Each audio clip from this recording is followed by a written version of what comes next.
Dear Minister Noda, dear Kano Sensei, dear distinguished speakers, dear participants, dear friends and colleagues of the Konrad-Adenauer Foundation, I warmly welcome all of you to our prestigious event on empowering women in Japan. Over the next 2 hours, we will look at the situation of Japanese women in politics, in business, and in society. This is a kickoff event for a 3-tier series commencing next year. We will individually focus on each field and produce policy recommendations to advance and promote gender equality. Today, however, we want to take stock of the current state of play. Where do women stand despite of the progress made in efforts and policies? We want to discuss with our experts and with our audience the environments that either support women to keep them from advancing in society or disadvantage them. Japan lags behind the gap of the World Economic Forum. For a G7 country, it is hard to digest a ranking on a place 147 out of 153 countries in the field of political empowerment. In addition, Japan has the second largest pay gap amongst the OECD countries. Despite the woes, gender inequality and keeping women from positions in fair pay is not owned by Japan. Years into the MDGs and the SDGs, the policy tools many governments have held in recent years have proven to be woefully ineffective. They fail to improve the economic empowerment and overall equality of women in many of our societies. Women's economic and political empowerment is fundamental to the well-being of local communities and, as such, of entire countries. Fostering women's empowerment is more than creating enabling environments. It is about access and about being part of decision-making bodies in all fields. And nobody knows this better than our speakers tonight. I am very grateful for the distinguished participation of Minister Seiko Noda, a woman who left me impressed when I got to meet her for the first time. We talked about the barriers women, especially in politics, encounter, a highly demanding job that leaves little time for family, which in return discourages women to participate in politics in the first place. I am thankful to you, Noda Sensei, for sharing your vast experiences with us.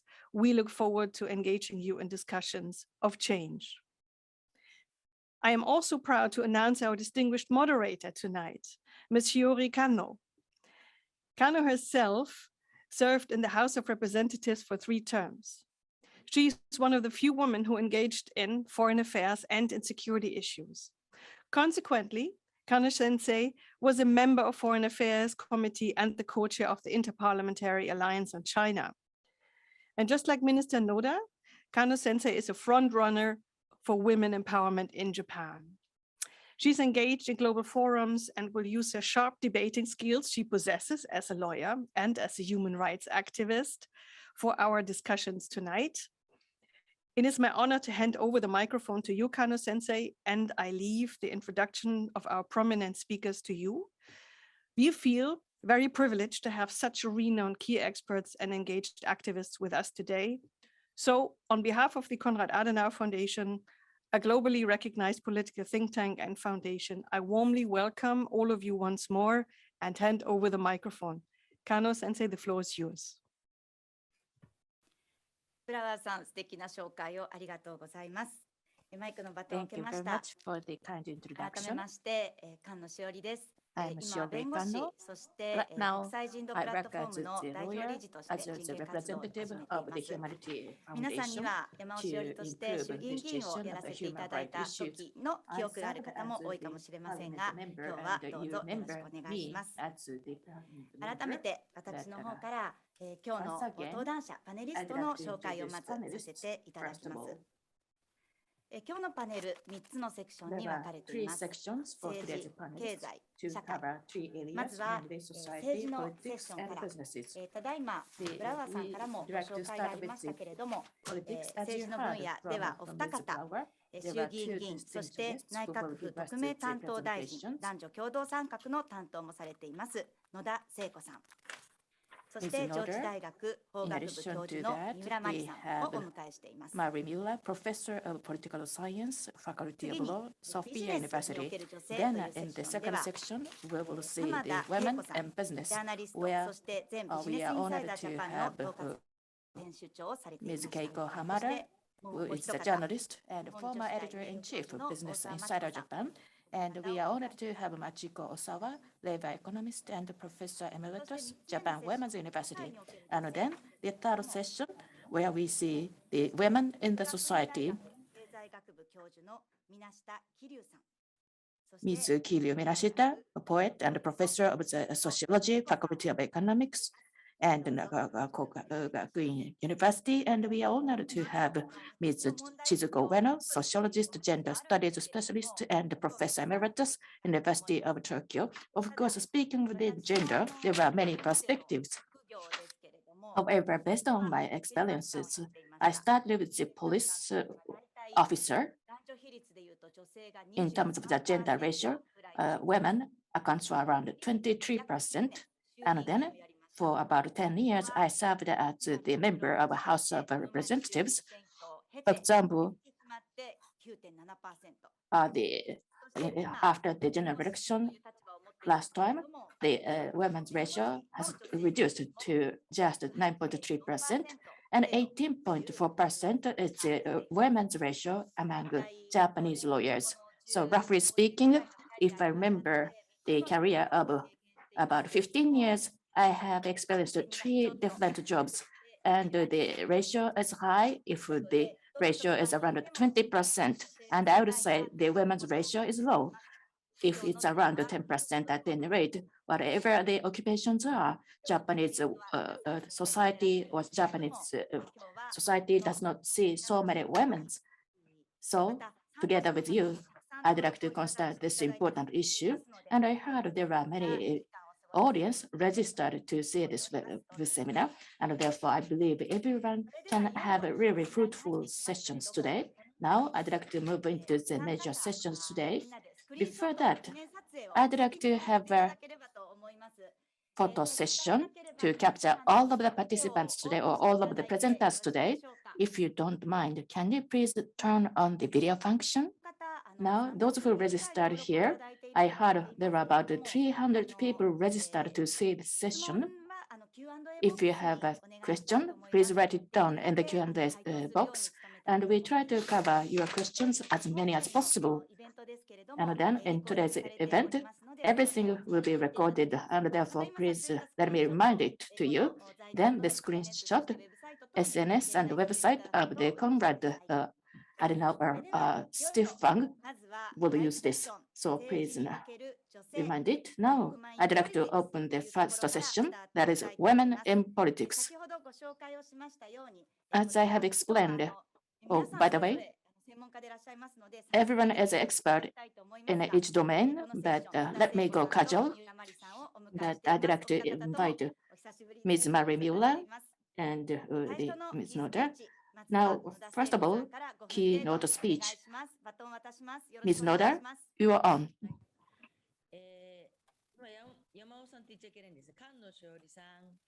So, Ms. Shuri Kano, long time no see. Thank you very much for organizing this opportunity. And Ms. Brower, when I was acting the acting secretariat leader of the LDP, thank you very much for visiting me. And also thank you very much for this opportunity. There are many things I want to cover. I am also the Minister of State, and I'm responsible for various things actually. Today, I am here in my capacity as a Minister of State for Gender Equality, and I am also in charge of women's empowerment as well as policies related to children and also the declining birth rate, as well as the regional revitalization. And I am also in charge of measures for loneliness and isolation. So I am Minister of State for many, many things, and I'm representing the gender equality today, but hopefully I can touch on other things as well. And I actually was given a formal speech from my officials. So 120th place in gender gap ranking, and also the 52% of the votes are held by women, but somehow in the political world, women are so grossly underrepresented, as was just explained. And I have been in this world for 30 years.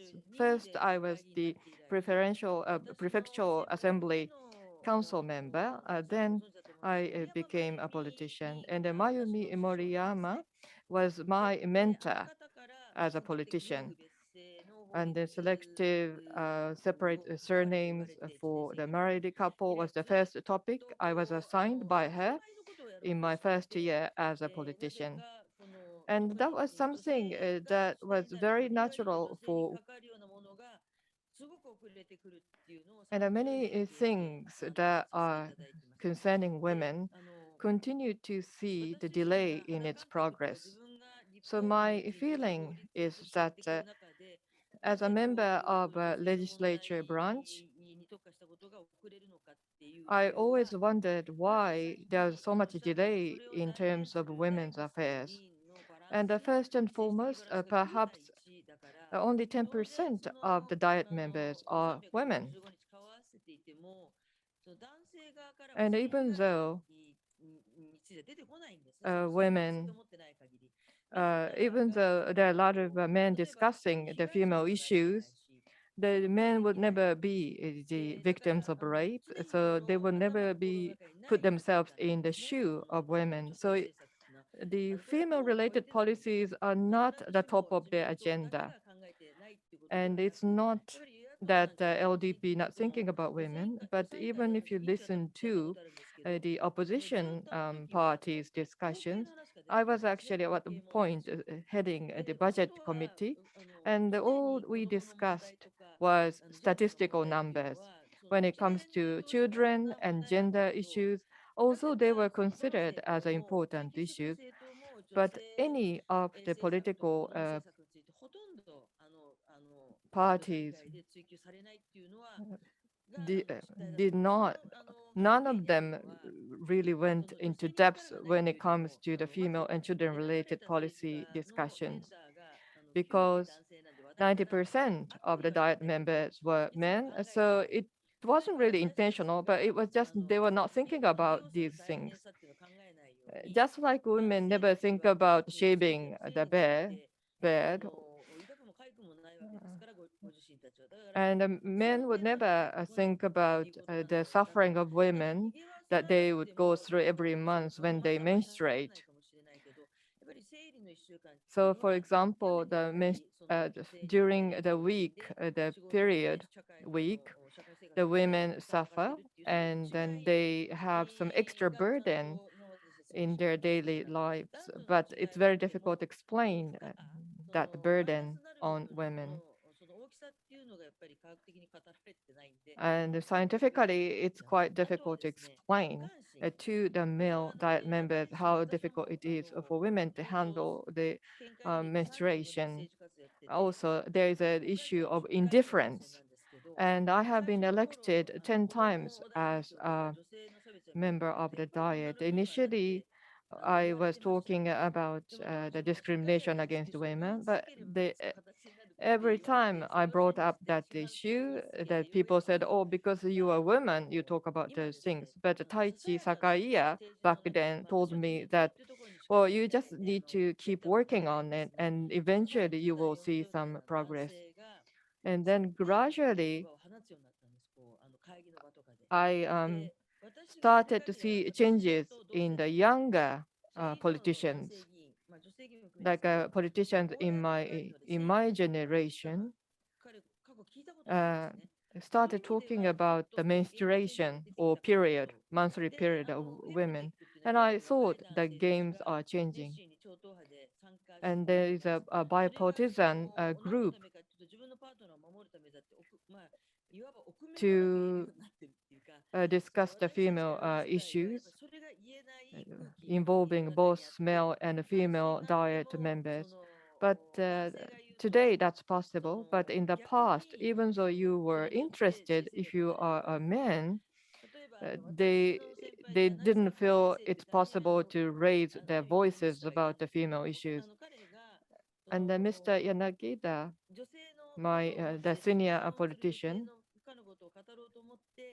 he wanted to talk about the women and its pregnancy. And then he talked about the opportunity for women to give birth. And when he talked about that, he was really upholding the female rights, women's rights, but somehow he was exposed to a very heavy criticism by the press. So I just need to really summarize what I'm trying to say. So in my years in this political world, overwhelmingly the politicians are male and they don't really have any ownership over female problems. So even though it's not intentional, they don't really pay enough attention to female or women's problem. And even though it is included in the agenda items for discussion, it's they don't really their interest does not continue. And also due to the lack of scientific evidence, it is sometimes difficult to convince others to support certain policies for women. Since this is a field, so for example, just like a declining birth rate, we talk about children's number continue to decline, but it doesn't mean that in the child fall and die in front of you. It's not like that. It's very difficult to visualize what exactly it means to experience the declining birth rate. So when we talk about the issues faced by women, one of the difficulties is to really realize the ownership of those female problems by male politicians. They don't see as their own problems, and so that's why the gap never seems to be filled. And I think that is the major issues that we face in overcoming this problem. So some the sexual crimes or domestic violence related crimes, they are reported by media time to time. But for example, but all those crimes, for the majority of women, they don't see that as their own problem as well. So there is a division even amongst the women. So unless influential women start talking about those issues, other women also do not realize there are serious problems. Also, another issue is that if you look at the regional, the assemblies, the prefectural or local municipalities, you don't really see many female members of the city municipality councils. So we have to start from the very low or junior level in order to nurture the level of knowledge about the problems faced by the women. And I know that I'm going to have some conversation with Professor Miura later on, so I just like to continue to talk about more things. Thank you very much, Minister Noda. You pointed out the difficulty of increasing the interest in female-related issues because of the very few number of female politicians. However, the younger generation of male politicians started talking about menstruation or period. So I see some changes in the culture that gives some hope to me. So you touched upon some positive trends as well as negative trends. Now I would like to pass the microphone to Professor Miura. Thank you very much for this important um, opportunity. Thank you, Konrad Adenauer foundation for this opportunity. So as Minister Noda said, 90% of the Diet members were men. I'm talking about the House of Representatives. So that's why those female issues are overlooked time to time. So when it comes to the gender gap index,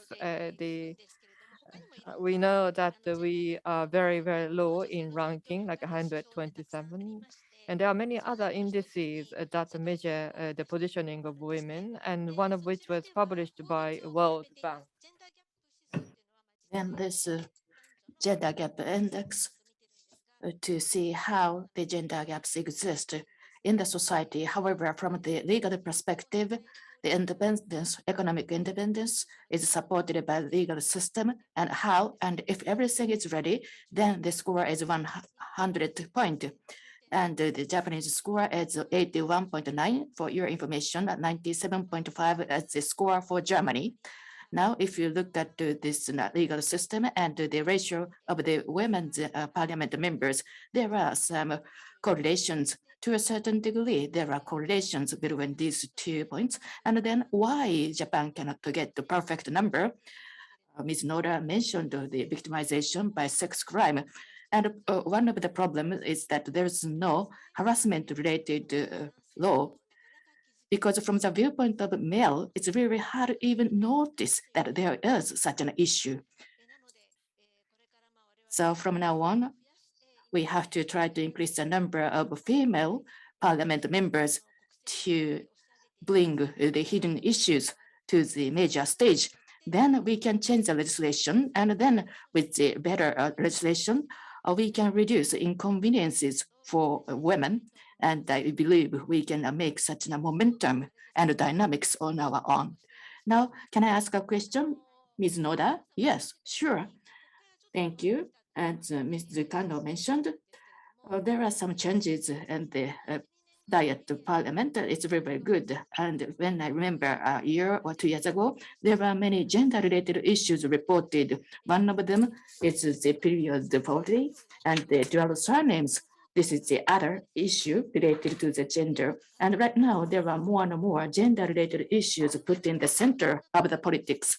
But how about the Nagata town? Of course, the menstruation or period is one thing, but there are many other gender-related issues, and the general public has paid quite a high attention to gender issues. However, whether or not this atmosphere of the general public is shared with parliament members in Nagata town, as I mentioned, young parliament member, male parliament member says the period or menstruation. I know only the LDP members, but it's very amazing to me because the generation of mine and above is a kind of the hidden provision or the tacit agreement that the males should never say period or menstruation. However, now constellation by male to female is now given. There was no such consideration because now all of us had turned the blind eyes to the issue of menstruation. There is the Femitech, this is Association of Parliament Members. Femitech is to support the technologies to be helpful for the female health. So it's a coined word of female and technology. So female and technologies are combined to have the coined word of Femitech. We are left behind, but the surprising thing is that the Femitech has been advocated by male parliament members. The LDP is a really old style party, and I have been featured in many movements because I'm a female, and then I didn't know it so well back then, but the hygiene products are determined by the administrative office. For example, the napkin should be used or tampons are used.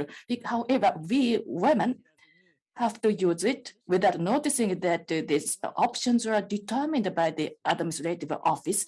And this situation has been continued for as long as 50 years. We didn't realize it at all. We didn't know it at all. And then male parliament members stood up to bring attention to this issue. And in the past, once a husband makes the apology, and then the wife should follow the husband behavior. However, there are more and more double income households, and therefore the wives do not necessarily obey or obedient to the husband, just like a secretary of husband. And this situation has changed little by little.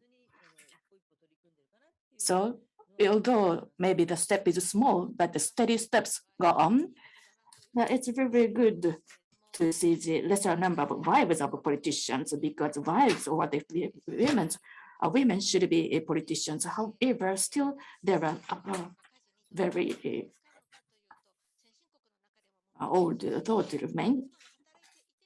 Even when wife works, still husband does not assume the house chores necessarily, meaning that the hours spent for house chores is totally different between women and men. And I believe the situation is also true to politician household. Therefore, this is very important. Oh, speaking of that, recently there are many data and figures available. And one thing interesting to me is when I work for the equal opportunity policy, by the way, I don't like the women's achievement or the advancement. Apart from that,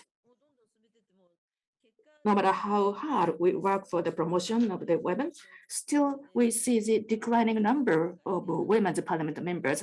And therefore, when we had a meeting of the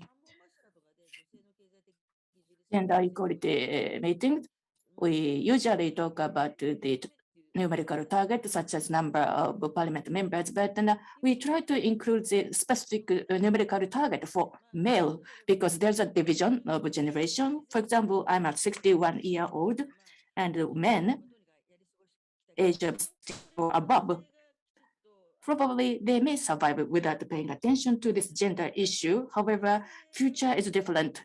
In order for male or female to be appropriately appreciated, we have to have male's view, meaning that we have to focus on the young men in their 20s and 30s. Because, for example, if they want to be fathers, because of the pressure from senior people, they cannot express themselves to be the father.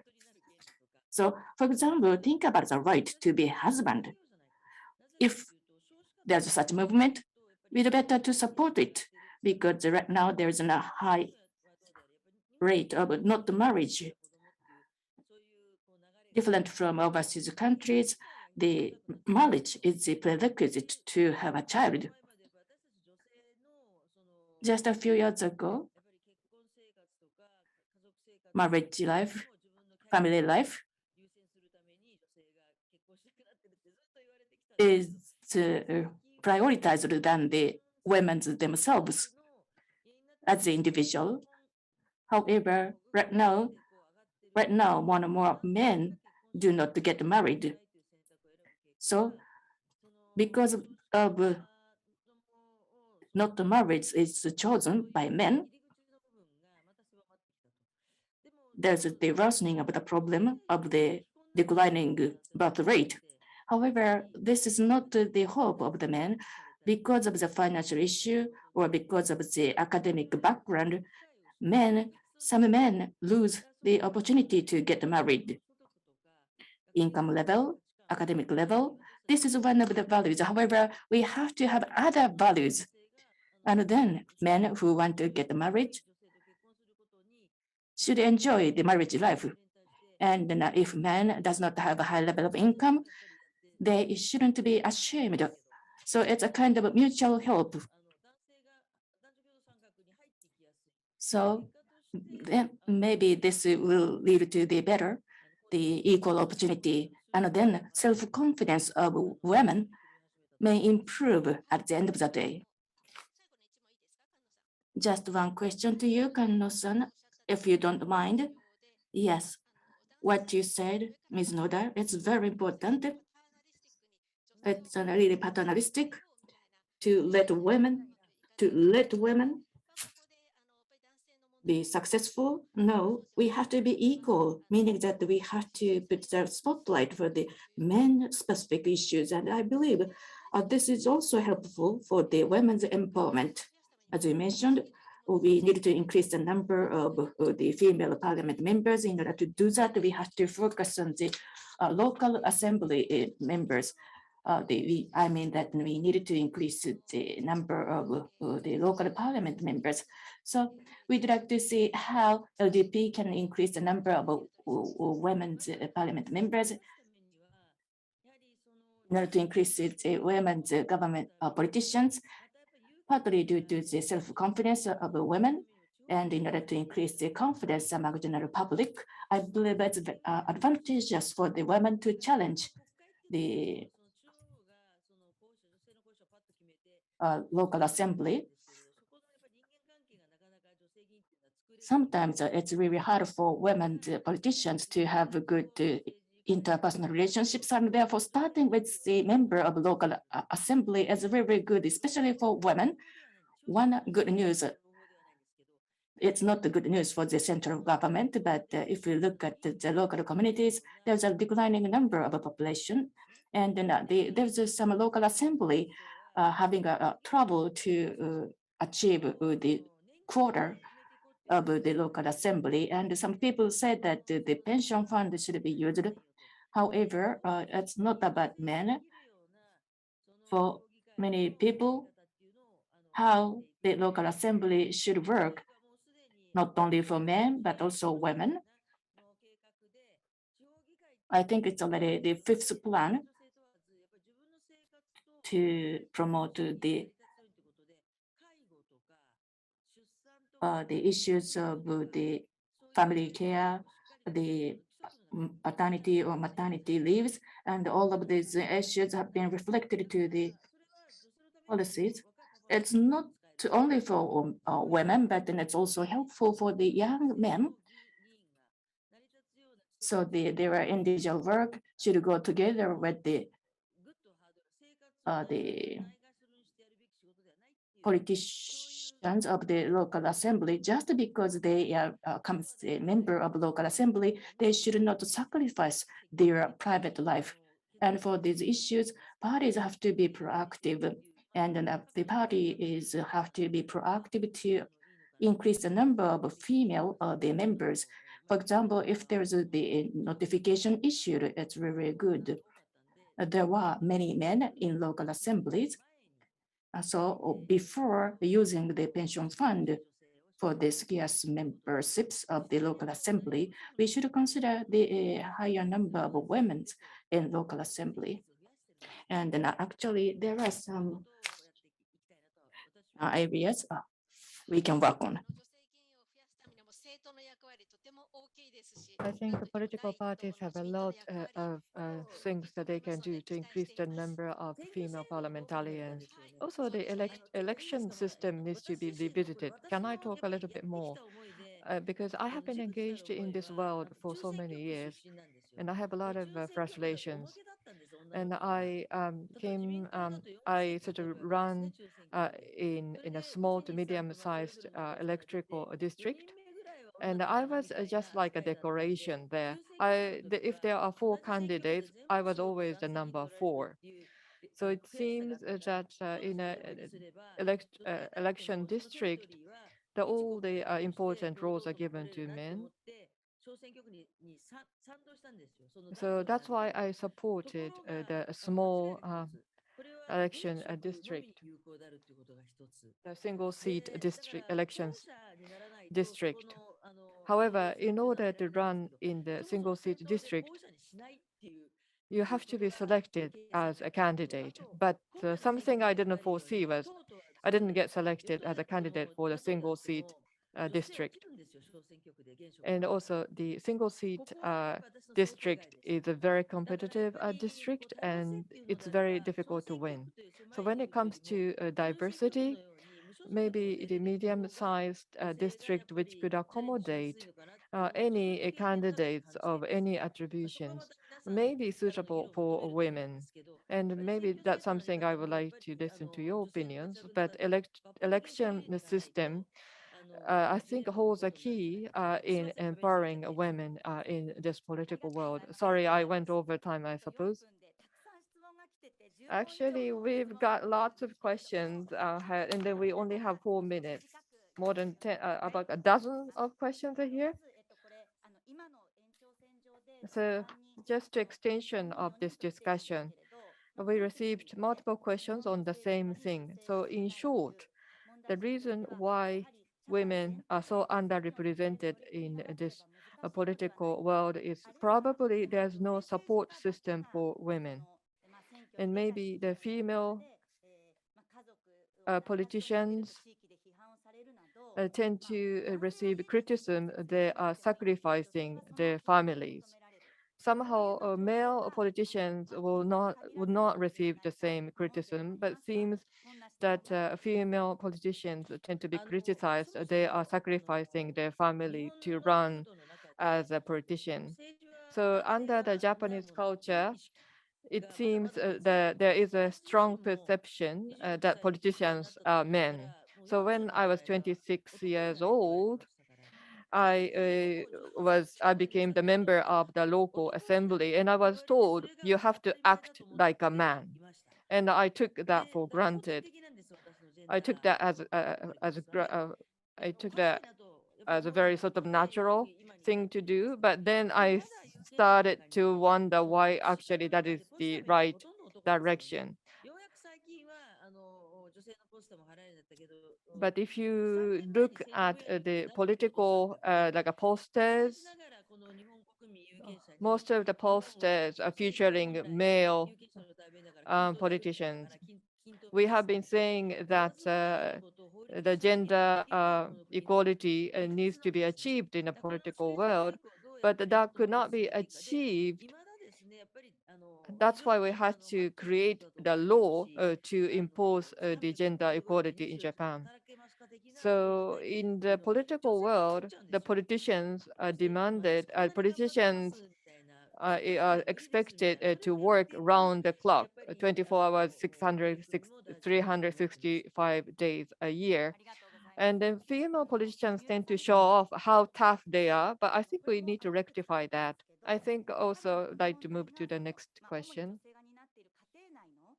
Perhaps there is a lot of unpaid work taken care of by female politicians, by women, and then maybe work style doesn't afford women to become politicians because they are given a lot of house chores and male partners are not taking care of those chores. Yes, the work style reform is the first thing, one of the first things that we have to do. We need to reduce the long working hours. Also, we need to recognize that there's a lot of unpaid work undertaken by women, so which needs to be distributed between men and women. And how can we promote that? Well, certainly we need some kind of laws and regulations. And then that would mean that we need more female politicians to support such legislation. I think changes in the political world can send out a very strong messages to the society so the politicians can change the world. But the first, we need to change the politics. But I think awareness in the society is changing. I think the perception that the political world is quite masculine world. But I think if you ask the younger generations, for example, women under 29 years old, only 6% of women believe a political world is for male. So just like Sweden. So I think younger generations have a very different view of the politicians. However, I think the majority of politicians today are quite senior and they have a very traditional view. So what we need to do is to really exert a lot of pressure on Nagatacho or the government, the diet. Well, we have to close this session at the 40 past 4. And thank you, Mr. Noda, for being with us. And then with regard to the selective different surnames for the married couple, we received multiple questions on that. And can you perhaps address that issue as you close this session? With regard to the selective different surnames for the married couple, I think there's some misunderstanding. So we have been working on this quite passionately. And we thought this has been the national campaign. However, the parliamentarians belonging to the LDP and those supporters of LDP parliamentarians did not think that as a national campaign or do not see that as a national campaign. 25 years ago, the Ministry of Justice took up this issue, but there wasn't a lot of interest in the society on this matter. But when Prime Minister Suga took office, he actually was the supporter of the selective different surnames. Then, upon him taking the office, the members of the parliament who were opposing to that idea actually formed a group to oppose to the idea of selective different surnames for the married couple, which actually raised the interest level within the society. So it seems that if you talk to the elderly people, they feel that, oh, do we have to change the surname after 50 years of married life? They have such a wrong ideas of what exactly this means. And so there's not really the consistent understanding as to what we are trying to achieve because there was such a little interest in it within the society. But after Prime Minister Suga took office, because the parliamentarian group was formed to oppose to this idea, um, there was a lot of interest actually generated because of that opposing movement. So I think it is very, I think in a way, ironically, it has shed a lot of light on this, spotlight on this matter. And I am very much resolved to continue to work on this. Yeah, it's quite shocking to hear that there is such a difference in the perception of this issue. But Minister Noda, thank you so much for your contribution so far. And Professor Miura, I hope that you will stay with us. Now, we would like to move on to the business session and women's role. Keiko Hamada and Machiko Osawa will be moderating this session. I understand that Ms. Keiko Hamada actually has the presentation slide. So could you start the session? I have the presentation that I can share with you, so I would like to use this presentation. I used to work for Asahi Shimbun News, and then I was a member of the editorial team for the magazine called Aira. In my Aira years, since I was a female member of the editorial team and I became the editor-in-chief, the female editor-in-chief for the first time. And I was quite young when I became the manager. And I have experience of the gender inequality and also the issues faced by the women. And I also like to talk about the non-regular and regular employees and also being a woman and then they have a lot of problems I would like to cover. But today I'd like to focus on the issue of why we don't see an increase of female managers. I believe factors are both at work and at home. We discussed the issues in the politics and many of them are overlapped. There are elements related to a workplace. One of them is the work, the way we work, which doesn't change at all. The young males politicians are now changing, and actually the men at work is gradually changing, and there are more and more men who want to get involved in child raising. However, especially the mid-level managers in their 40s and 50s have not changed at all. However, this generation has to change. Otherwise, we cannot expect to see the way of working at the lower level people. And even under the COVID-19, many males love to go to the office physically, and now once, even when they are asked to go countryside due to the job relocation or transfer, they are too obedient and they just say yes. The other factor at work is the support for the women. However, sometimes the work-life balance assistance system is available only for women, and then a so-called mommy truck phenomena happens. Then men, especially men, say that now our company does not have any discrimination at all. However, this is unconscious bias. They have to have the critical eyes on their own. For example, objectively test scores are better for women. However, despite of that, there are more males in the managerial positions, and we have to say why. And there's the unconscious bias. For example, women will retire due to the child raising and so on. So such kind of unconscious bias exists, and we have to be aware of that. The other element at work is now what I call the glass clogs, meaning that the preferential treatment only for men. However, men do not realize that. And now, for example, they have the really the strong network by using the drinking parties, and there's the tacit acknowledgement, and they don't realize because all of them are hidden. And I call such a preferential treatment available only for men's workers, glass clogs. And then under this situation, the women are hesitant to assume the managerial positions. No wonder, for example, there are less opportunities. For example, they cannot enjoy the working for the big project as a leader.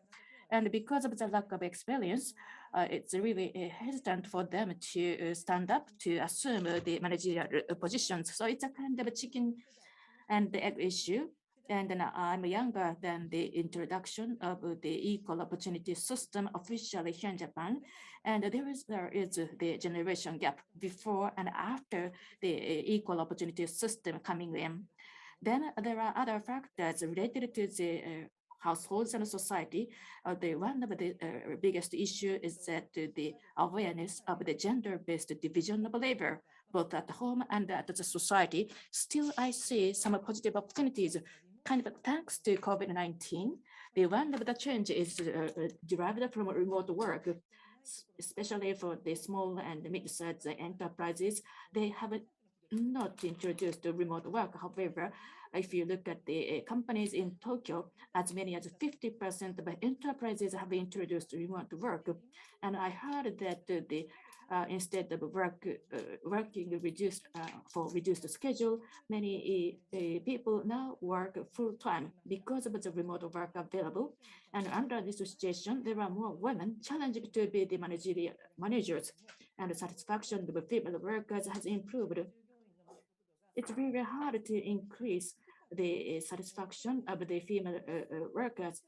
Before COVID-19, no matter how hard companies have tried, all the time the fraction of points are lesser in terms of the achievement or satisfaction level of women than the men. However, now that they can choose how they work because of having more than one option, it has given the good opportunities for women to reflect themselves, how they can structure their own careers. And another point is that not only wives, but also husbands work at home. And then husbands realize that how many house chores their wives work for. And then it has given the good opportunities for husbands to review how they have to divide house chores. Now, what's necessary to increase the number of female managers? Just briefly, of course, commitment at the top is most important. For example, if you remember what Mr. Mori said, probably you may believe that the women have their own problems, not assuming the managerial positions. However, this is a very, very good example of the lack of commitment at the very top. There's a policies to ensure equal opportunities. However, some men criticize this because this is the bias for women. Rather, it's a remedy for in an equal situation. So we have to take the situation in the right manner. Another important point is to have a numerical target. This is important to me because if there is a clear objective numerical target, the company can make the move. And then we have to change the way the mid-level managers work. Then on the side of women, they shouldn't wait till companies do something for them. We have to stand up on their own, and we have to be there. We have to dare to negotiate with husbands and companies because sometimes the mid-level managers do not realize how hard women work at home, and this generates the negative cycle. And therefore, to me, for example, we have to say that to this level, I can do this, but after this, I have to ask for your help. We have to speak up. And of course, it's imperative to reform your families, and you have to negotiate with your husbands. And according to some surveys, the biggest hindrance for women's career is home or family, and therefore the negotiation with husbands to review how division of labor at home should work. This is also important to initiate the reform at the household. That's all. Thank you very much, Ms. Hamada. Flexible and autonomous work due to the COVID-19, this may remain, and actually we have to keep it while improving it more and more. Thank you very much.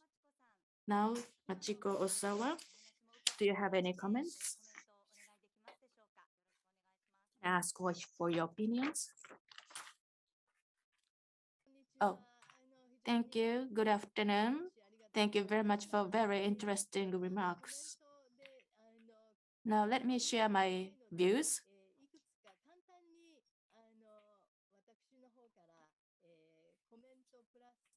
So I'd like to share my opinions based on what I have heard.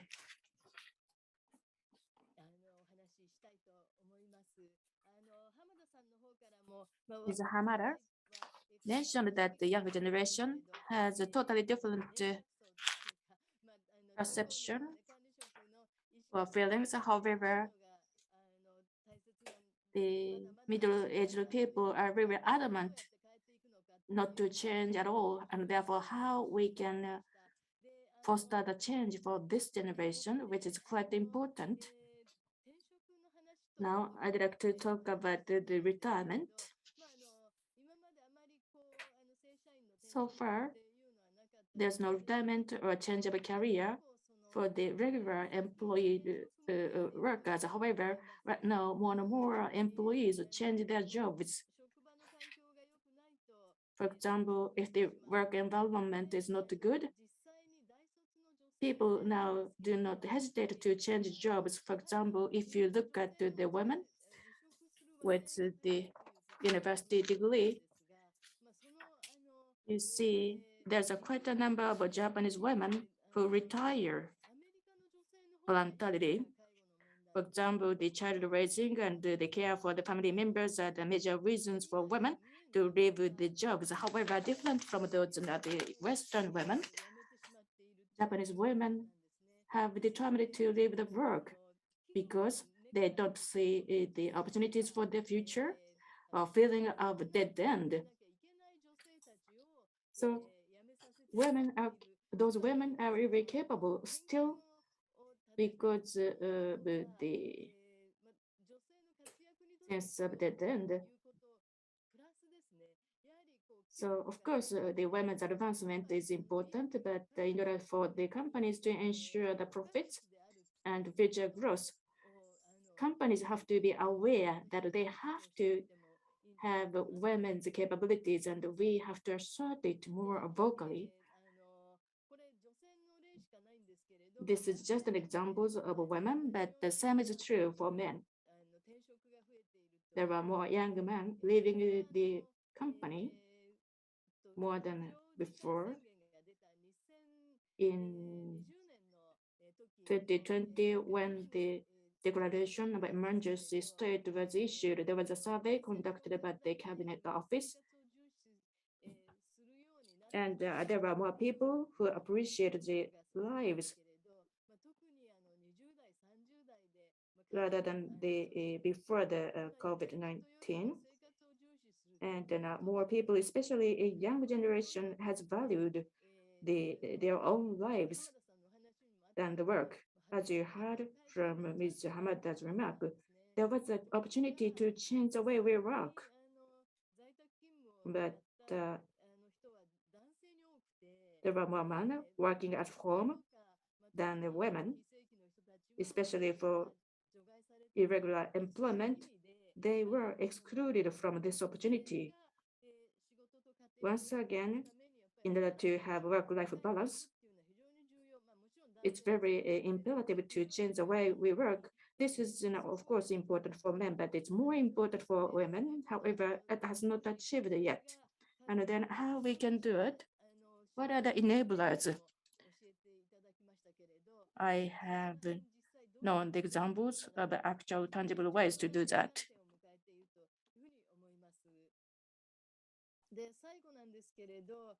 Now, finally,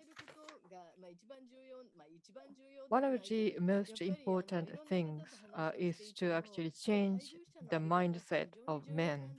And I understand the mindset of your spouse is very important. If your husband is very cooperative, if they say that they want to be deeply engaged in the child care, that makes women's life much easier. So since 2010, you could see that in terms of the number, more and more men start taking the child care leave. But then if you look deeper, you know that they would only take 1 week child care leave. But recently I attended a wedding party. Because of the COVID-19, and they had to postpone their wedding party by 18 months. So during that time, the wife gave birth to their first child. So during the wedding party, there was a baby with the couple. And then the husband was actually holding the baby and attended the wedding party. And while the husband was busy during the wedding party, then if the baby was not attended by the husband, there was three of his single male friends, taking care of the baby. So I actually witnessed that happening during the specific wedding party and really saw the change. If you see other men raising a child, that would influence the men around surrounding them. So it seems like that what women need to do is work hard to kind of educate men, and even within the married couple, as long as a woman is engaged in a full-time job, they really need to let the spouse know that they are on the equal footing. So the men's frame of mind needs to be changed. So this is kind of response to your presentation. I hope this makes sense to you. Thank you very much, Professor Osawa. Actually, we received a lot of questions related to this topic. So first, actually, 4 people asked this. So not like the normal woman, not like superwoman. I think normal men become managers, but can normal women become managers, even if they are not superwomen? So if you work for the press, the media company, it seems like you have to work round the clock, 24/7, just like you, Ms. Hamada, or like judges or other sectors require their employees to relocate because of the job. but sometimes that's not feasible for some people, including women. But when women have those challenges, how can they continue to pursue their career track? So not limited to the mass media, but also the government officials are actually expected to work around the clock, 24/7. Actually, that was a reality until 10 years ago, but the society has been changing because I have been working in the magazine IRA, and when I was editor-in-chief, of the 30 people that was in the team, 20 were women. And that was because they were just very good. They were very excellent writers. And also, the interests of the public were changing. So when we thought about the valuable news to the normal citizens, ordinary citizens in Japan, we thought the values are changing. For example, the NHK featured the period of poverty, reflecting the disparity between the women and the men, and also amongst the different population groups or age groups. Also, if you are running a business, you need to closely monitor the needs of your consumers, meaning that you need to address their problems. That would be the social problems.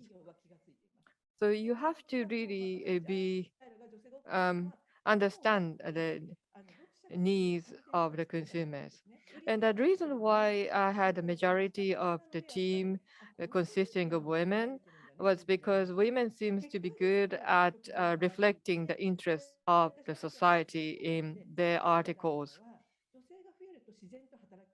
And also, if we have more women in my team, I realized that their work style changed.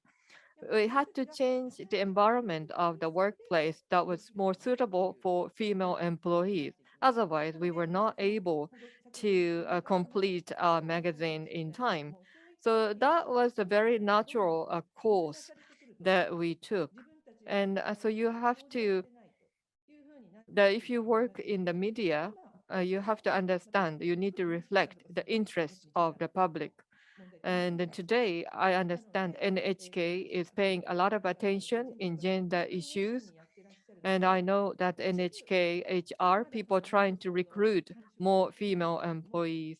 So if you look at the middle-aged or older generations, they still have a very rigid ideas about the gender positioning. But I think media in general are changing. Professor Osawa, we received a question that is relevant to this topic, but asking the question from a different perspective. You mentioned about the work-life balance, and also the more men are taking child care leave or paternal leave, and also the COVID-19 actually had some positive impact. But on the other hand, there are certain types of job that cannot be conducted remotely. And if you are working on some contracts, or if you're working on temps, or if you are self-employed, the working from home is not really an option in some cases. And some people actually face much tougher working conditions compared to the pre-COVID-19 period. So how do you feel the current situation? In terms of the economy, there are many factors that are working negatively on the women's um, employment. For example, the barrier of 1.03 million yen income, meaning that that's the, if you exceed the 1 million yen as your income, then you have to pay more consumption tax, or there are certain level of income that women try to keep or try not to exceed in order to reduce the tax burden and other financial burdens. And then if that actually is confining women within the very low paying jobs. And we see today that the minimum wages are very much applicable to many of the female workers, and it makes the workplace not comfortable for women, and there's a work conditions that allow the discrimination against women. And media not picking up on that is quite concerning, especially when it comes to the women pursuing employment or career. I don't think the social security system should become a hindrance to women who want to pursue their career. Also, some of the security insurance security system is designed to allow the division of labor between men and women, and also between regular and non-regular employees. And while these are happening, we see the exacerbating the problems of women's poverty.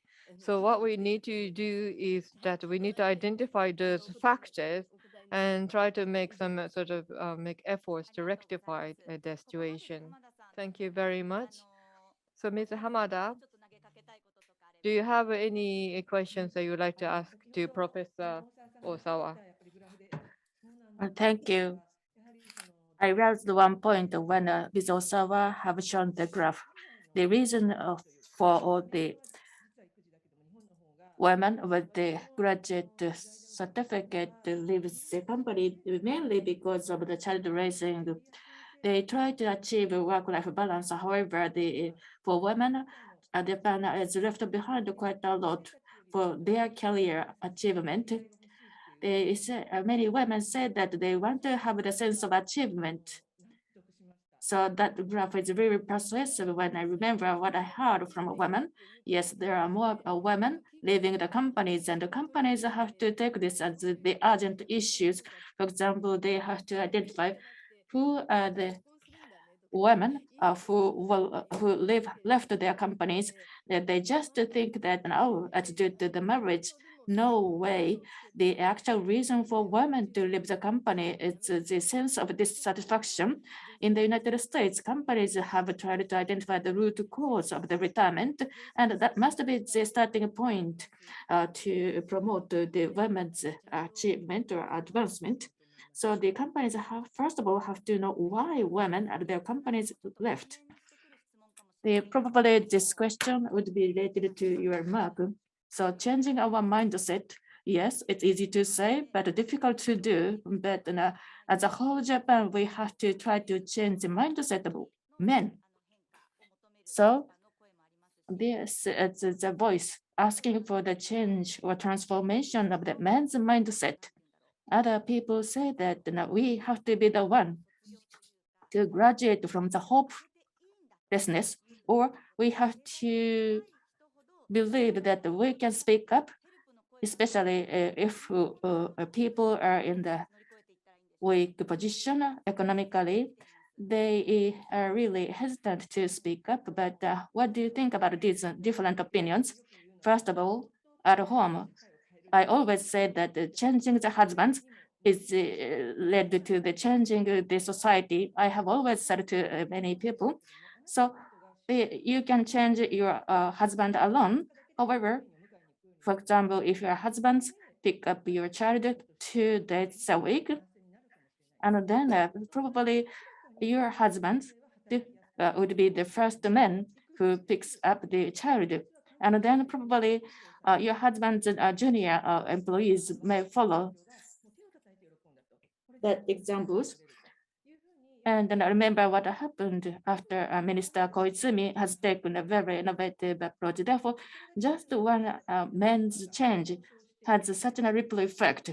For example, woman comes back to home earlier after negotiating with the people, and then that small change at one home may have the ripple effect of changing other households.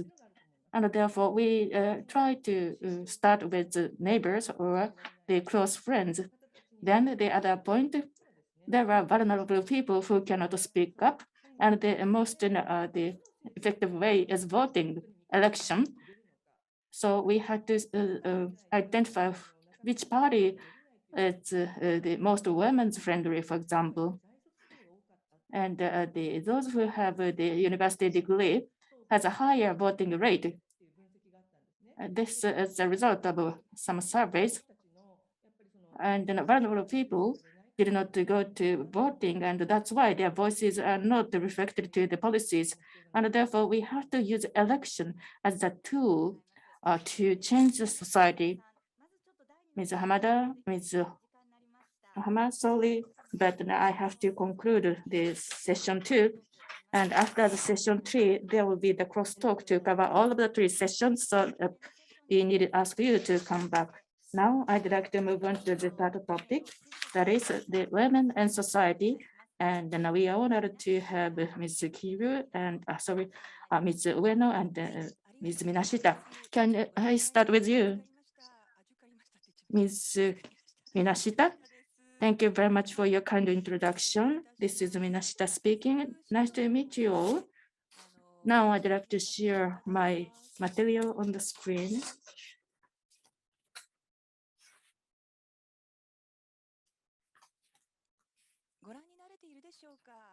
Can you see my material? Now, roles of women, especially in Japanese society. And I'd like to also talk about the expectations to Japanese women. And I'd like to focus on the gender bias that is coming to the surface due to COVID-19. I'd like to talk about many things. However, I have only the limited time available. So I'd like to focus on the reason why gender disparity in Japanese society has remained so well. Because gender disparity or gender issues are invisible. Because we cannot see this issue, that's why this issue has remained for so long time. As all of the experts have said, the COVID-19 has drastically changed the way we work, the way we live, and therefore, in this sense, COVID-19 is a good opportunity to reflect ourselves from the very basis or very starting point. Society, economy, and politics, as you see here, there is the 3 domains or regions we have to consider. But the point is that in all 3 domains, we have not seen the gender issue as an issue because this issue has been hidden for a long time in all of the 3 domains. For example, the ratio of the female or the members of the House of Representatives is just 9.9, and we are way behind from the global standard. There are capable women, and if the person has a high capability, it's not about gender, but it's enough. Enough is enough.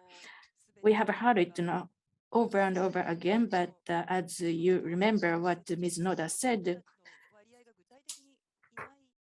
there's not so many people who has taken this issue as a very urgent issue, and then because of the scale,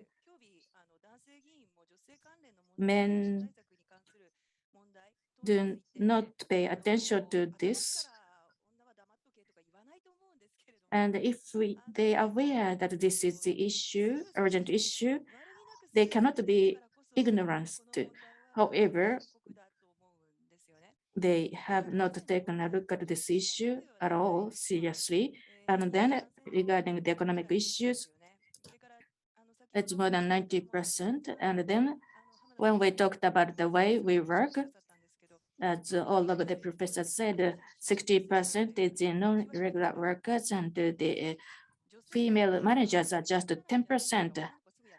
Some of you may believe that the women themselves want to be the managers, I heard such opinions from time to time, but as Professor Osawa pointed it out accurately, as far as the women with the university certificate, they suffered from the sense of the dead end. And this issue is very serious.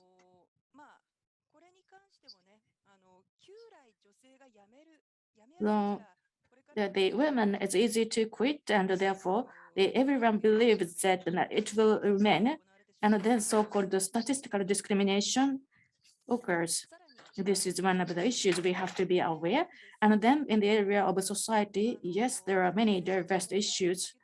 However, some of them are directly related to the household or families. If I would say just one piece of that, if you compare Japanese men and women, there are longer time for fee for men. However, they labor without fee, such as house chores. And if you look at this as a whole labor, the women have engaged a longer time for labor. So actually, they 5 times more longer time women work than the men. 85% or more house chores were assumed by women, even when the Japanese employment ratio has improved in past 20 years, but this level has not changed at all. And the women, many of them are non-regular workers. For those people, house chore level is almost the same for the housewives. Therefore, the women now work for both work for fee and work without fee. However, right now, the wage level has not improved at all. And therefore, because of this, the women's employment is imperative as a second pillar to support the labor market for Japan.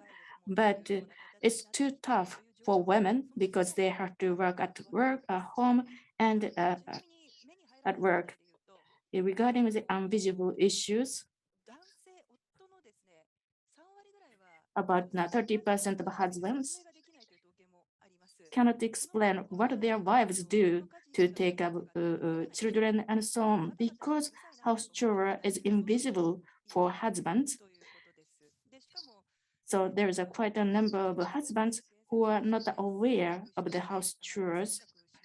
If you quantify this situation to make the global comparison, among advanced nations, the demand level from men to women is highest among advanced nations. Probably due to this, if you look at married women with a child, if we performed the survey, out of 8 advanced nations, ratio of Japanese women saying that they are not confident in their house chores, the level is worst. And some women even say that they cannot have any pleasure for child raising, I would say more than 40%. Or if they are asked whether house chore or child raising is pleasant, enjoyable, the 80% of US women say yes. However, for Japanese women, it's less than 50%. So under the COVID-19 pandemic, there is a more disparity widening. So if you look at the quarter 4 of 2019 through to the second quarter of 2020, and look at the number of employees in the different industry sector, there are certain sectors that remote work is not feasible, such as hotels and restaurants. And more women are working in those sectors, and also in the retail and wholesale sectors as well. So especially in the hotels and restaurant sector, the women's employees was reduced by 13.1% because of the pandemic. And also those who are affected by the pandemic, like by being fired or laid off, I think 1.4 times more women are affected by the pandemic. through the dismissal or the layoff. And also the 1.6 times more women compared to men have not been able to find another job as of November 2020 after losing their job in April 2020. And also the more women are committing suicides, especially if you look at the period after the pandemic, the more younger women are committing suicide. So August 2020, compared to the same months 2017 through to 2019, in the 20s, the total number of the people committed suicide doubled. And if you look at those who below 40 years old, the male who committed suicide was increased by 31.4%, but the female, the suicide increased by 76.6% year on year. That's a significant increase, partly because of the domestic violence increased due to the lifestyle after pandemic. People confined in the household and not allowed to leave, and then there were more victims of the domestic violence, leading to higher suicide rate. Now, during the pandemic,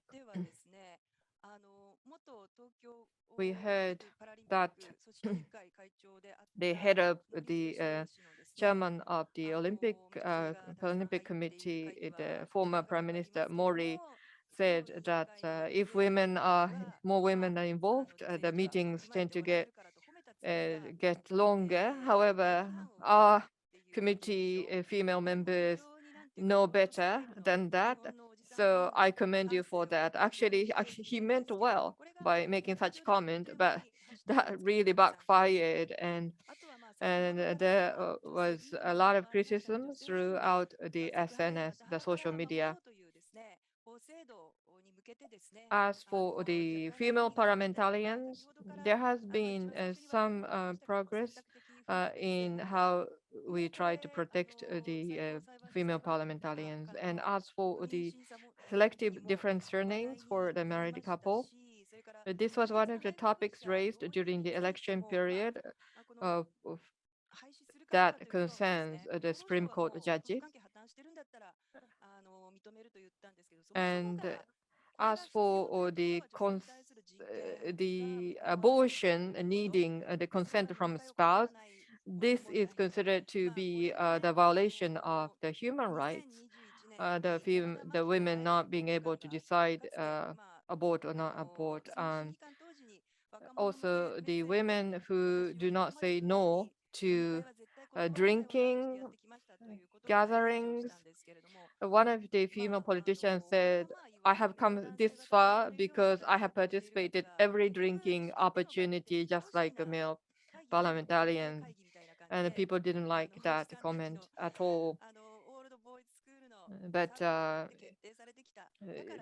think that comment was made against the background that those political decisions were very often decided by the so-called old boys school. And in order to be part of that, you had to attend every drinking opportunity, even if you're a woman. And I'm just telling all these things that because there are certain things that women women are criticized whatever they do. For example, in this kind of drinking session, being part of the drinking session, women aggressively trying to be part of the drinking session is criticized. And if they don't really become part of the drinking session, they will never get promoted. And as for the period poverty, menstrual poverty, I think this was first raised in the Scotland Parliament and now being discussed in Japan. And as for the potato salad, controversial potato salad Delhi incident. I don't know whether you know it, but there's a mother with a child went to a supermarket to buy potato salad at the deli section, and the old man who passed by criticized her for buying ready-made potato salad. But even before the pandemic, the married women, or especially the mothers, experienced a lot of other people interfering with their way of raising a child. And I call this the parenting policing, or the policing the mothers in their way of raising children. And also the lookism, this is judging people based on the physical appearance, or discriminating people based on the physical appearance. And when the one of the the senior members of the team who are organizing the closing ceremony for the Tokyo Olympic Games said that let's use that fat female comedian and then make her look like a pig. And he thought it was funny, but that actually was quite abhorrent comment. So on a day-to-day basis, the gender discrimination based on gender are increasingly seen as a human rights violation. And also, there's an increased attention paid to more trivial things in a daily life, partly because of the people spending much more time at home due to the pandemic. So on a daily basis, the small things that you went and noticed became more and more um, difficult to manage. So meaning that there are more things which became visible as problems. So with that, I'd like to finish my presentation. Thank you very much for that. Over the past years, many things have happened, and I think you summarized it quite well about the event in a chronological manner. So thank you very much. Now over to you, Minashima-san, and then to Professor Ueno. So something invisible becoming visible. So those who are in the invisible area include care and the physical matters. So the care is a child care and also the nursing care. And the physical issues would include menstruation or the domestic violence. So the women, as was mentioned, have a lot of burden, extra burdens. And Mari Miura said this is the neoliberalism materialism. And then Madoka Noda said that it's about giving a birth and raise child and work hard. So women had a lot to bear. So the care is the one of the biggest burden placed upon women. And what you can do is to outsource this care, or you could share with your husband. You talked about changing the husband. However, you can't change the husband as long as there is a wage difference between men and women. Unless you have a financial advantage, you can't really negotiate with your counterparty. The second point is that you can perhaps share the burden with the society, or maybe you can ask other women to take care of your care work. And if you look outside Japan, you can use a public service, and you can use the services in the market uh, to take care of your services they provide at home. However, in Japan, women have so much less access to those services. I would like to certainly discuss with Minashita-san about outsourcing care. So the options, the public options and market options. So market options meaning that you buy a cheap labor to take take care of your child care or the nursing care. And there could be a migrant workers who are willing to provide such services. Or will Japanese women would be willing to use those services? And also, with the enhancement of the services of the child care facilities or the nursery, the women will be able to work outside. I think there's no objection to that. And then if the women can go outside and work, then they can earn money. And if the wages become high, and if some women start earning more money, then they can choose those options. However, would that mean we are going for the society with more wage disparity amongst women, or are we aiming for the society which are willing to provide the public welfare services? So if you are going for the commercial market care services, you need to become rich. And then if you want to, then if you don't want that, then you have to look for public options. I don't think LDP wants to go for the enrichment of the public care services.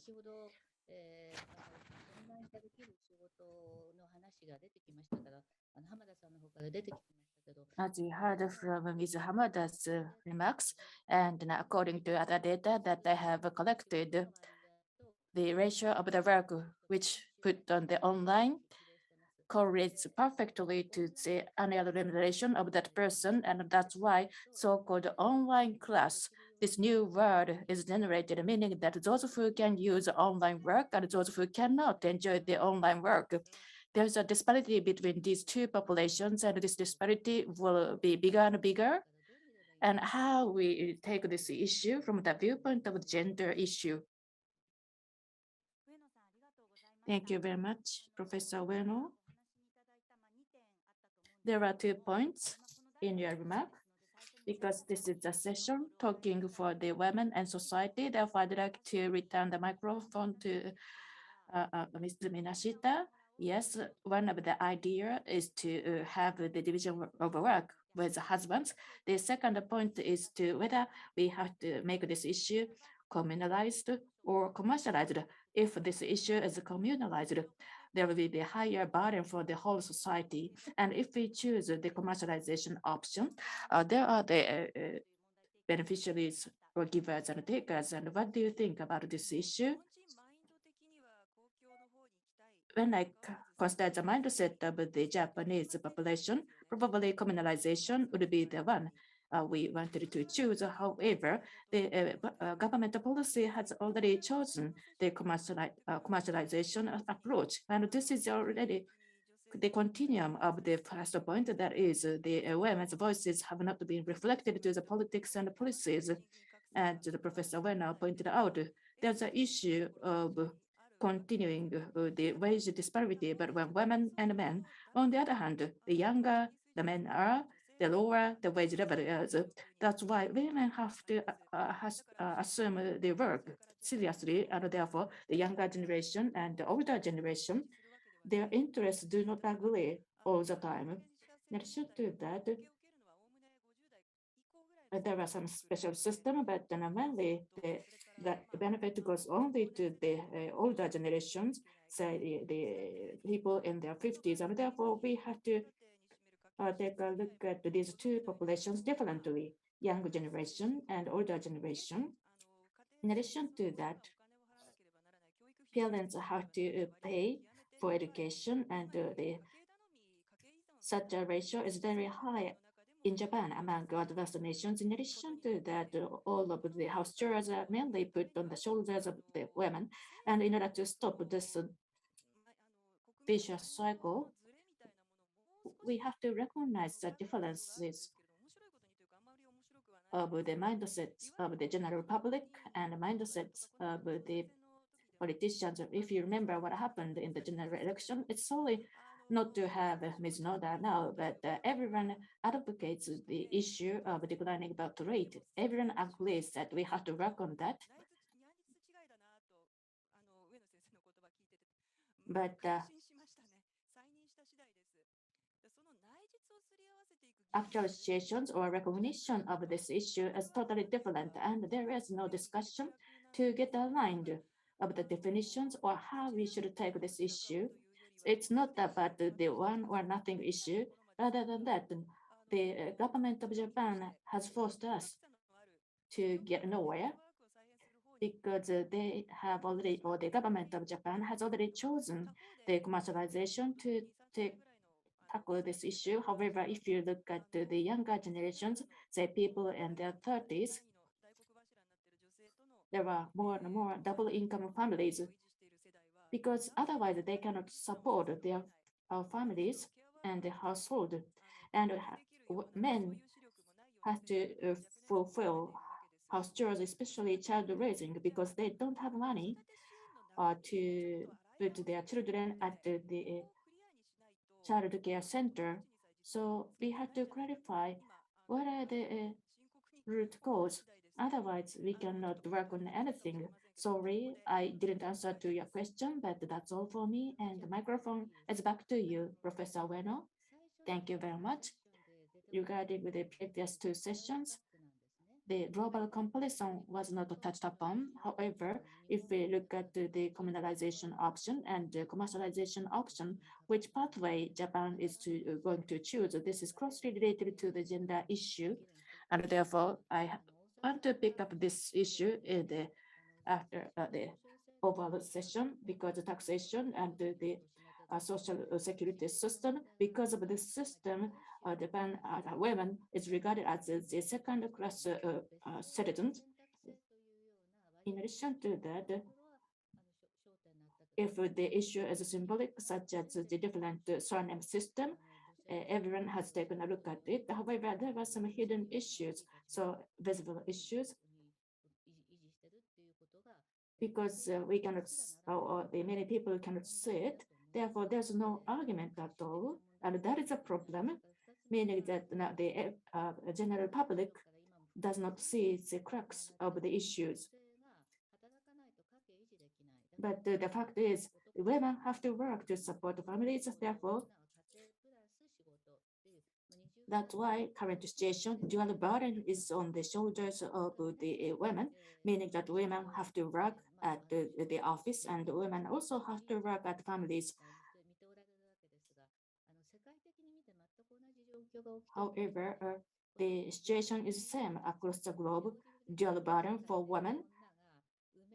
So, for example, they give the birth, work, and so on. This is supported by the higher level of work by women. For example, when I saw the presentation by the UK, long time work by women, both at work and at home. And then this transition has the burden only on women, and this is clear not only in Japan, but across the world. Thank you very much, Professor Ueno. I wish I could cover more situations and questions in this third session in the women and society before moving on to the cross discussion. However, there are many issues presented, and therefore, Ms. Hamada, Mr. Kawa, everyone, can you please turn on the video? Oh, Ms. Kano, sorry for interruption, but there are some questions raised by the audience related to the women and society. You may want to cover those questions. Oh, thank you very much, Professor Ueno. So we have talked the several options such as commercialization and communalization and the inhibition of women being to be the real labor. And the women is now regarded as the second-rank citizen, and this is another issue. So I'd like to pick up some questions related to the women in society. One is what we can change through education. Change in education is important, but it will take a long time to see the effect. And what we can do for our children here and now. These are two questions we received for the women and society section. If you can answer to these questions one by one, it's really appreciated. Probably Ms. Minashita should go first. Oh, effect of the education. To me, well, hopelessness and effectiveness have been felt keenly for 14 years when I raised children. There is no gender in my mindset. However, norm of being men and women has been inculcated when we were very small. When we were very young, say preschool age, boys are out of the circle by girls. And now, even though they are a child, but it's a gender discrimination, and it's not good. And the girl didn't understand it. However, thanks to my remark, I'm now one of the friends. And when we played a game, I was asked to be the theft. And when I asked my son, did you enjoy it? And he said, yes, big yes. This is just a small example, but in the future, my son will be the husband. And when he get married, he said that he should support his wife and the children. This remark came out when he was just a 3-year grade.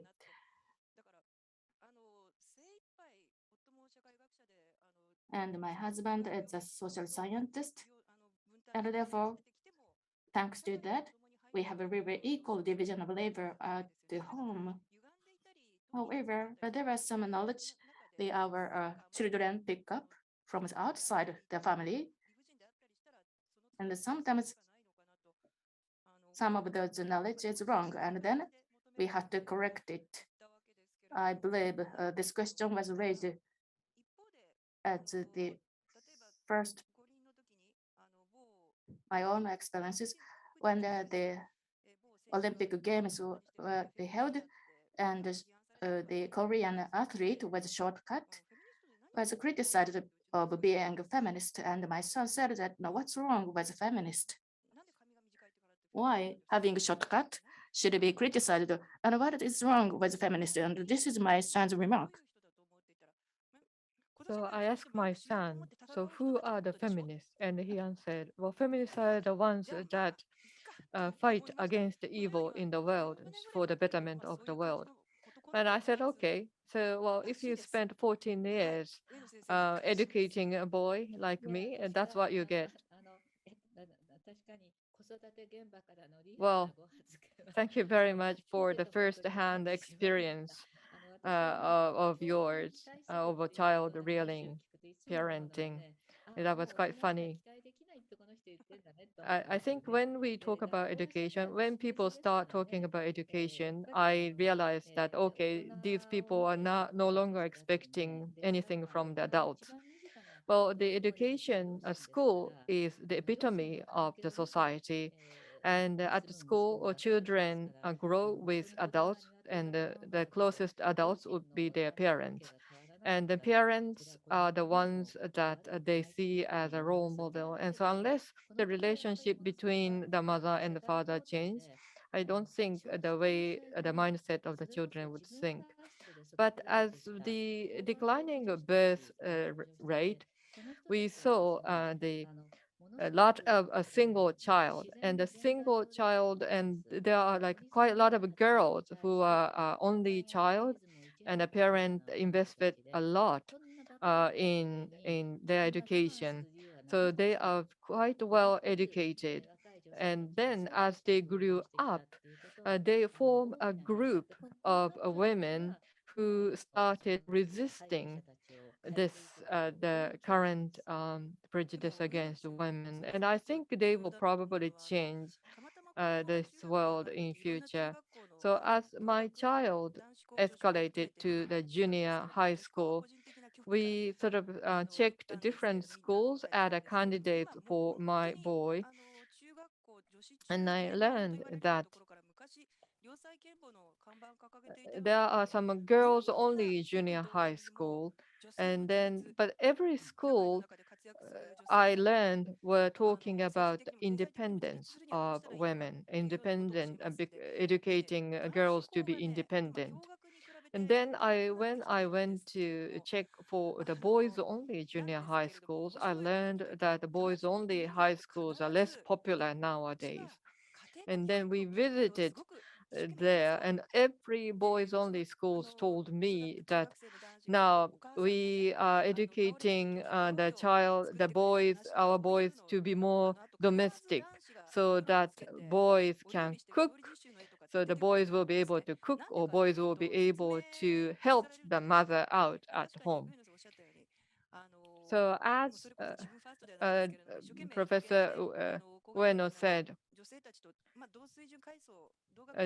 those highly educated women, they would scrutinize their partner when they think about their marriage.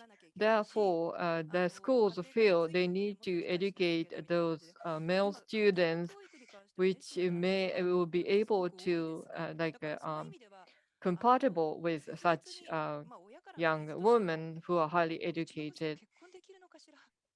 So meaning that mothers nowadays are a little bit worried about their sons, whether they will be able to find a good wife or not, as more and more women are highly educated. So in future, well, when we may have a brighter world for our children, but today we have a lot of women encountering challenges and problems, and we have to find a way to sort of alleviate the burden upon them. Now, we would like to invite other panelists now. The Professor Ueno earlier said that men are working and the women are working and also providing the care to the household.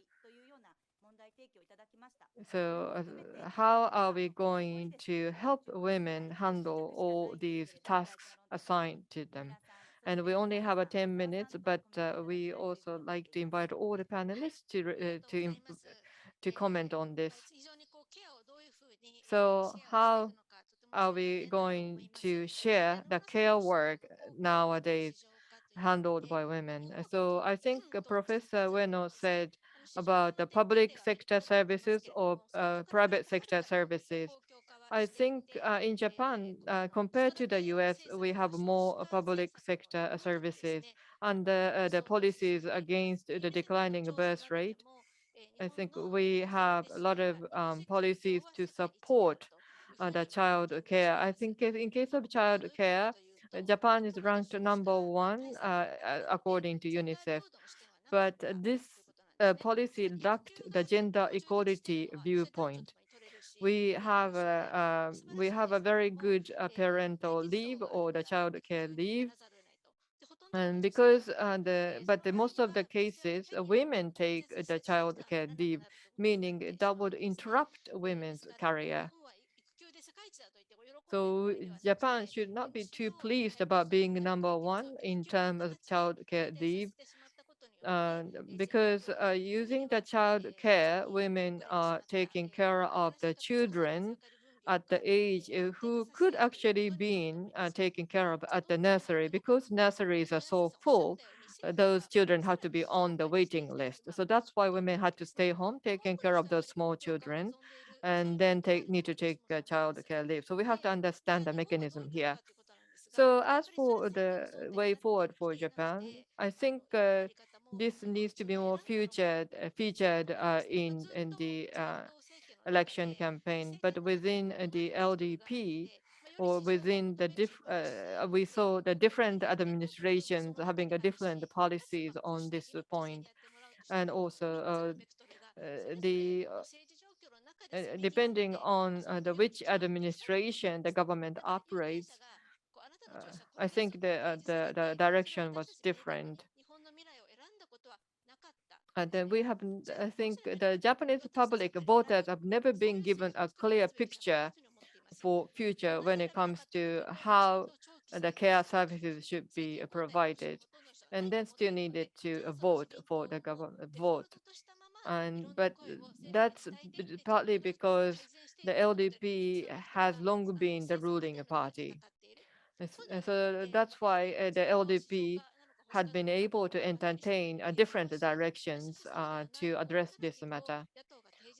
But I think the opposition parties can perhaps come up with the alternative options to alleviate a burden on women.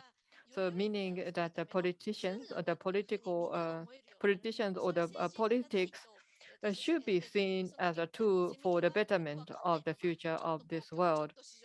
Yes.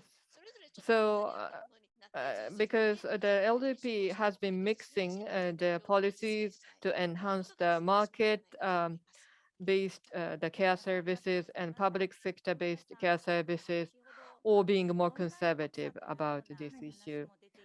Well, Ms. Hamada, you mentioned about, we heard about the online hierarchy or disparity, and we also heard about the public sector welfare services. Well, as Ueno-san said, this online hierarchy has become a quite significant problem. If you take the large company, which is highly digitalized, the online working style, it becomes default, and it's been a quite positive impact on women. However, that's quite limited number of companies that I'm talking about. The percentage of the remote work working from home compared to the Western countries like the UK, Japan is quite low in terms of percentage of the work from home because of the lack of digitalization and also the low percentage of the women engaged in specialist work. If your work is more highly specialized, it seems you have a higher digitalization, allowing you to work remotely. So the single mothers, they may have some financial issues. So now the Ministry of Health, Labor and Welfare is trying to provide some skills to those single mothers so that they could survive through the era of digital transformation. And if you leave everything to the market, I don't think those mothers will never be able to gain those skills. So the government need to take initiatives in educating, providing skills to those women. And then on the other hand, you have SMEs who are desperately looking for the human talent with digital skills. And if more women are educated, trained to use the digital tools, then they may be able to find the jobs at those SMEs who are looking for the digital skills and capabilities. And another thing that I noticed as I was covering women was that, as you all pointed out, there is a fixed perception of so-called mothers.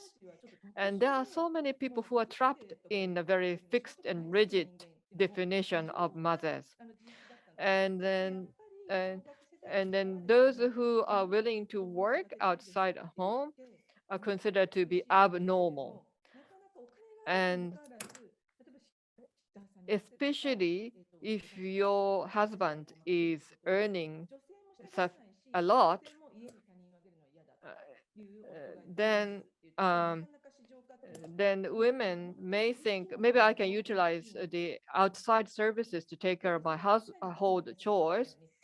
So maybe I can go out and work, but husband doesn't want anyone else to come into the home and doing the house chores. And that really prevents the improvement of the utilization of those commercial house care services. So I think there are different perceptions mixed in Japan.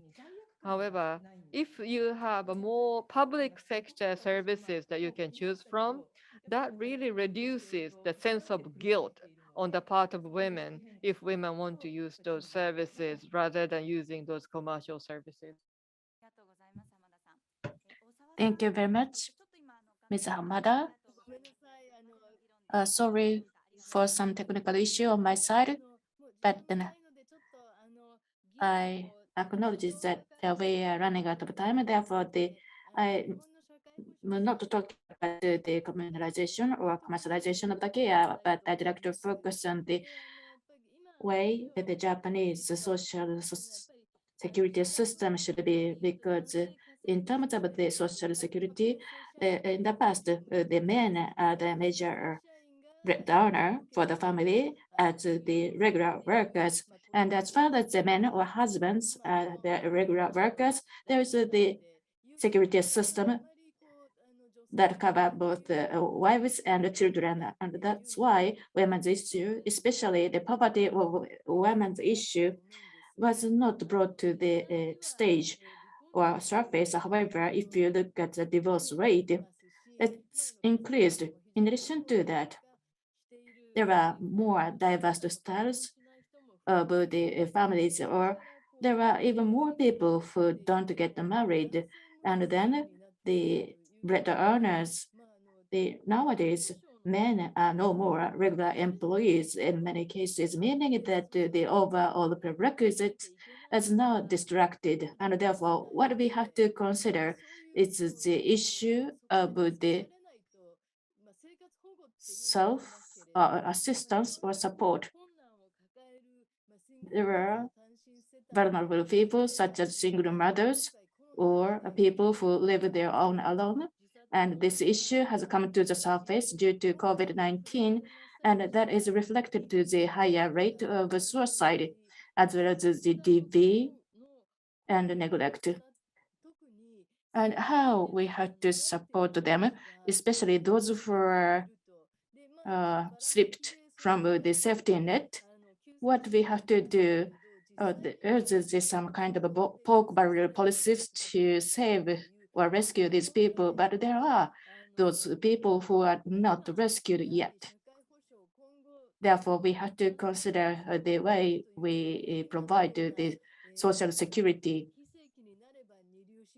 For example, if we are irregular workers and then we are regarded as the second-class citizens without any safety net at all or social security at all, and under such society, gender equality can be realized truly, and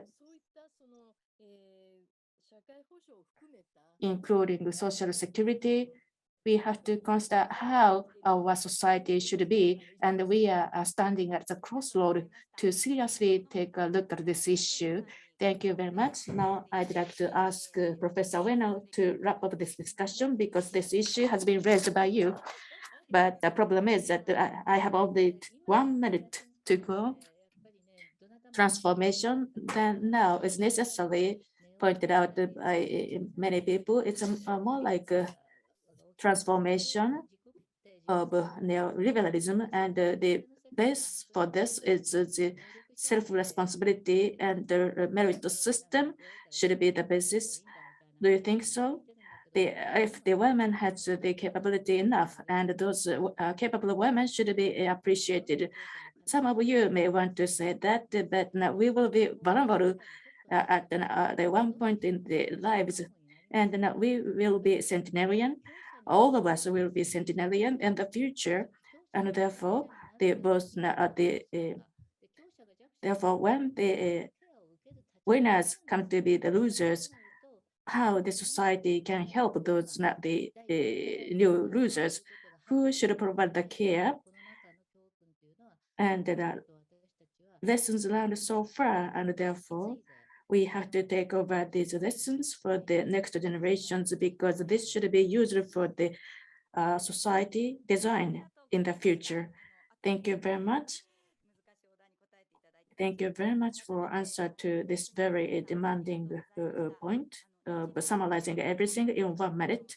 So we have come along a long way into hours, and I believe there are some clues for the solution.